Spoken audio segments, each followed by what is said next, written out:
Hello and welcome to Pixarize the Scene on Pompe disease. In this image, we'll quickly review the pathology and clinical findings of this glycogen storage disorder, so you'll be sure to pick the right answer on your exams. I hope you like time travel because we're going back to the past for this one. Since we're talking about Pompe disease, our scene takes place inside the ancient town of Pompe.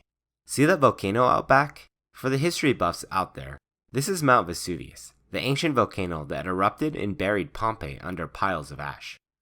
But what the history books don't tell you is the hidden story of Pompe's final moments, where sacrifices were offered to the gods in a futile attempt to save the town.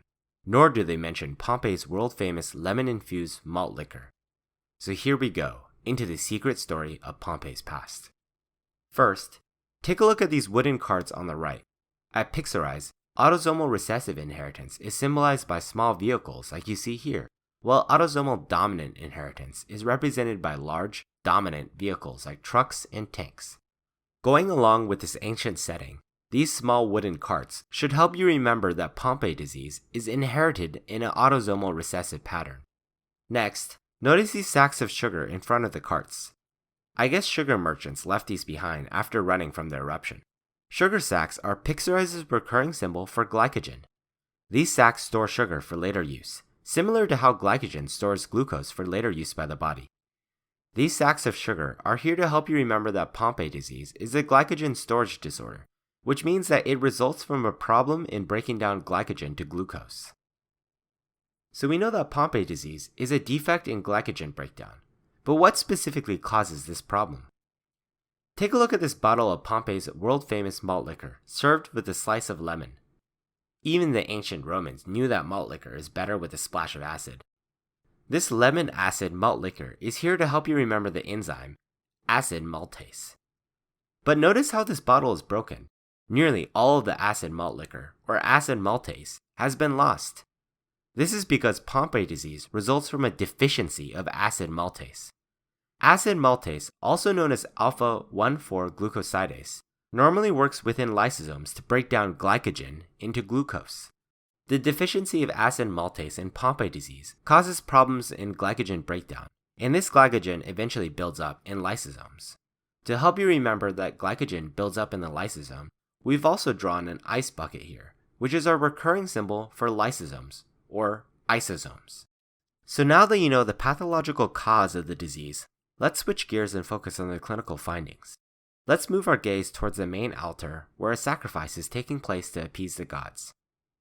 First, take a look at this giant heart being offered to the gods by our priest. This giant heart is here to help you remember the cardiomegaly and hypertrophic cardiomyopathy that occurs in Pompe disease. The buildup in glycogen in lysosomes causes their eventual rupture, which in turn causes death of cardiac muscle cells and fibrosis, leading to compensatory hypertrophy or growth of the heart muscle. This is a classic finding you should know for your exams. Just picture this priest here offering our giant heart, and you'll be sure to never forget this fact.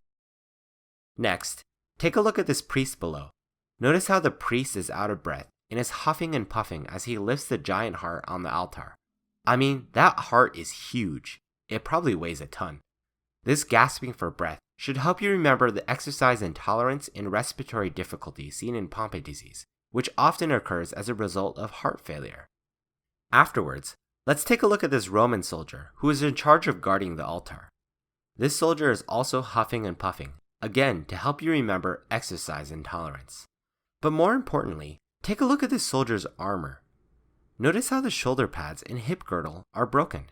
You could even say that his armor is weak around the limbs and the girdle, which should help you remember the limb and girdle weakness that occurs in Pompe disease.